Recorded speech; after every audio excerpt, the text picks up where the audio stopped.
नमस्कार। आज हम कंटिन्यू कर रहे हैं हमारा केस सीरीज, जिनमें हम कुछ इंटरेस्टिंग केसेस डिस्कस करेंगे।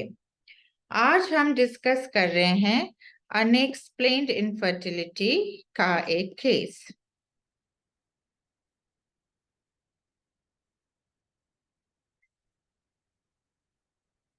तो ये लेडी है 27 ईयर्स ओल्ड, 2 साल से शादी हुई है। नेचुरली ट्राई कर रहे हैं 1 साल से।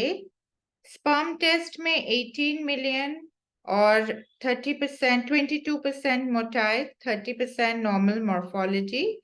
हार्मोन पैरामीटर्स नॉर्मल है। AMH इनका इसमें नहीं है, बट वाज अबाउट 2 नैनोग्राम्स। और ultrasound was normal. Enteral follicle count 8 to 10। तो ये सारे चीज जो हम लोग टेस्ट करते हैं कि why couple is not getting pregnant. तो एक तो होता है एग क्वालिटी, जो कि AMH और अल्ट्रासाउंड से पता लगता है। एक होता है स्पर्म। पहले जो WHO क्राइटेरिया था उसमें more than 20 million was considered normal count.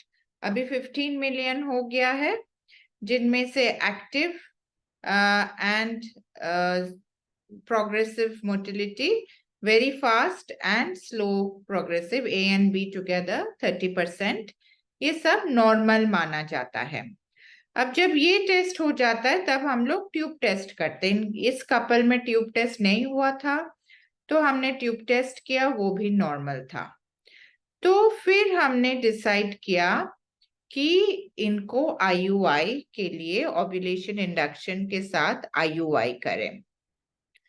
Now you must know कि जो किसी भी कपल जो हम प्रेगनेंसी के लिए प्लान कर रहे हैं, देर आर 4-5 मेथड्स, या तो नेचुरल, या नेचुरल विद मेडिसिन, या IUI, कभी कभी सर्जरी, लेप्रोस्कोपी, फिर IVF। अब किस कपल को कौन सा जरूरी है depends on age of the lady, कितने साल से ट्राई कर रहे हैं, कॉज क्या है, और क्या ट्रीटमेंट है। अब जैसे ये कपल 27-year-old लेडी है और 1 साल से ही ट्राई कर रहे हैं, ऐसा कोई मेजर कॉज नहीं है, ट्रीटमेंट भी हल्का फुल्का, follicle monitoring, ovulation, drugs, so they definitely come under the non IVF category। तो या मेडिकल ट्रीटमेंट या IUI।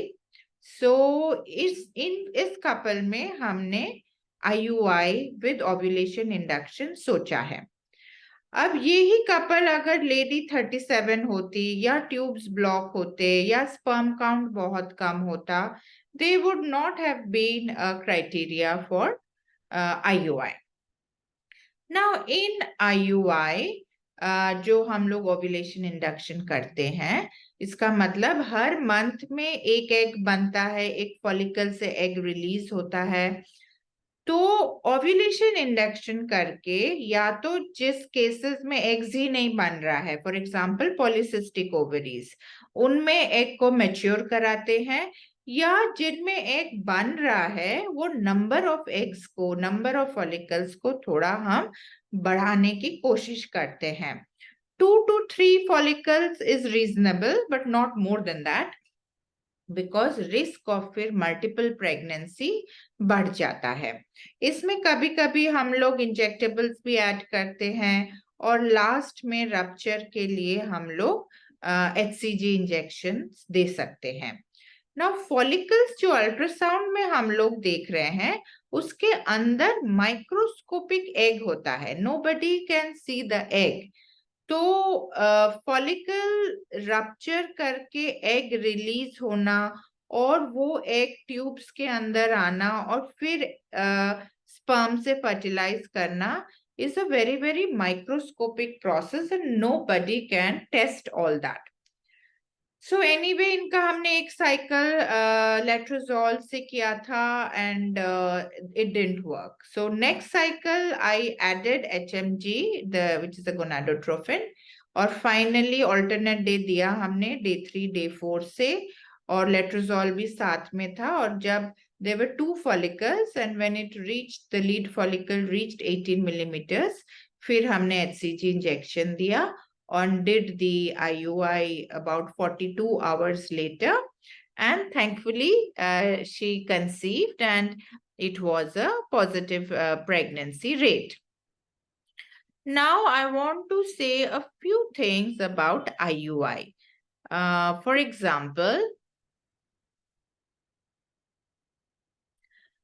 IUI में हम लोग जो sperm है, we collected ideally same जगह, जिस हॉस्पिटल में sperm रिलीज हो रहा है वहीं पे IUI होना चाहिए, क्योंकि sperm कलेक्ट कहीं और फिर ट्रांसपोर्ट कहीं और, उससे sperm की क्वालिटी वीक हो जाती है. एंड यूजुअली पहले होता था 5 days abstinence, 6 days abstinence. Now, if the sperm quality is reasonable, 1 to 2 days of abstinence is more than enough. In fact, हम लोगों ने देखा है कि जब sperm count quality is very very poor, and this is usually in IVF cases, हम लोग second ejaculate same day में लेते हैं, और second sample on same day is sometimes better because old sample may not be very good, very active. फिर sperm को लेके lab में प्रिपेयर किया जाता है, जैसे आप देख रहे हैं ये टेस्ट ट्यूब में, और ये मोटाइल स्पर्म से स्पर्म्स जो है कुछ डेड होते हैं, कुछ स्लो होते हैं, कुछ एक्टिव होते हैं. तो इनएक्टिव स्पर्म्स को हमें सेपरेट करना है. इसकी एक टेक्निक होती है, मीडिया यूज्ड होता है, सेंट्रीफ्यूज करते हैं, और फिर डबल डेंसिटी स्विम अप, ये सारे मेथड्स होते हैं.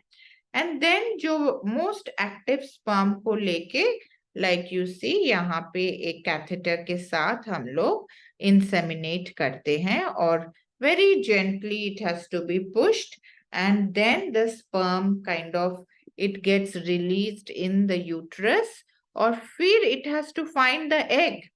So you have only done 20% of the work by doing follicle and IUI. Egg release होना, एग का स्पर्म से मीट करना, एम्ब्रियो बनना, एम्ब्रियो ट्यूब में बनता है, फिर ट्यूब से वापस यूट्रस में आना, फिर इम्प्लांट होना, फिर बेबी बनना. So a whole lot of work is still remaining.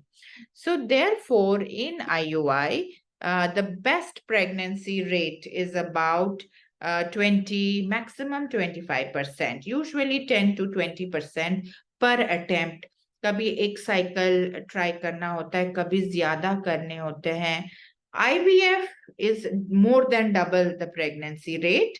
But of course, there are few couples in which natural medicine or IUI is needed.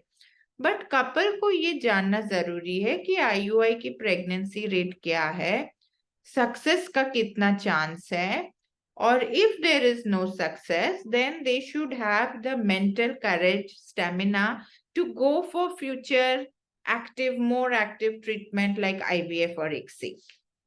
So anyway, in this couple, we were very satisfied कि second attempt में ही हो गया, and they gave birth to a very healthy baby. And thanks to modern science, the diagnosis and the treatment, that many couples who are facing this problem are able to become parents.